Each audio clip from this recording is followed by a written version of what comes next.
ማስ የስልጤ ነው እንጂ ምር ነው እንዴ? እሺ አመሰግናለሁ። አሁን ያለነው ሆሳና ከተማ ውስጥ ነው። የማዕከላዊ ኢትዮጵያ መቀመጫ በሆነችው በውቢቷ ሆሳና ከተማ ነው ያለነው እና ለ20ኛ ጊዜ የሚከበረውን ብሔረሰብ ዋዜማ እያከበርን እንገኛለን። አንተ የለበስከው አልባስ የምን ብሔረሰብ እንደሆነና አሁን ከመጣችሁ ጊዜ ጀምሮ ማዕከላዊ ኢትዮጵያ ላይ ያለው አቀባበል ምን እንደሚመስል በአጭሩ እንድታባ። እሺ ስሜ አብዱራህማን አብራር ይባላል። የመጣሁት ከሀረሪ ክልል ነው።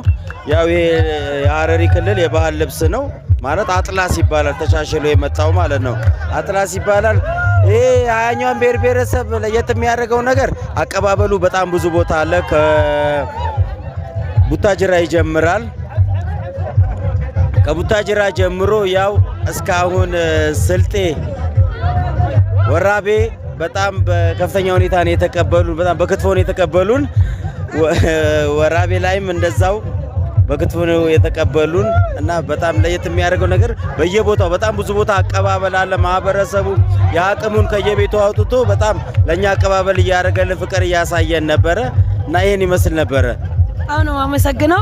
እሺ ከማዕከላዊ ኢትዮጵያ ውስጥ የአንዱን ብሔረሰብ ልብስ ነው የለበስኩት እኔ እና ከዛ ውስጥ የትኛውን የብሔረሰብ አልባስ እንደለበስኩኝ እንዴ? ማስ የስልጤ ነው እንጂ ምር ነው እንዴ? ማስ አትጠይቅኝ። የስልጤ ብሔረሰብ ነው። በጣም አመሰግናለሁ። ስልጤዎች በጣም ነው የምንወዳችሁ። እኛም እንወዳቸዋለን። እናመሰግናለሁ።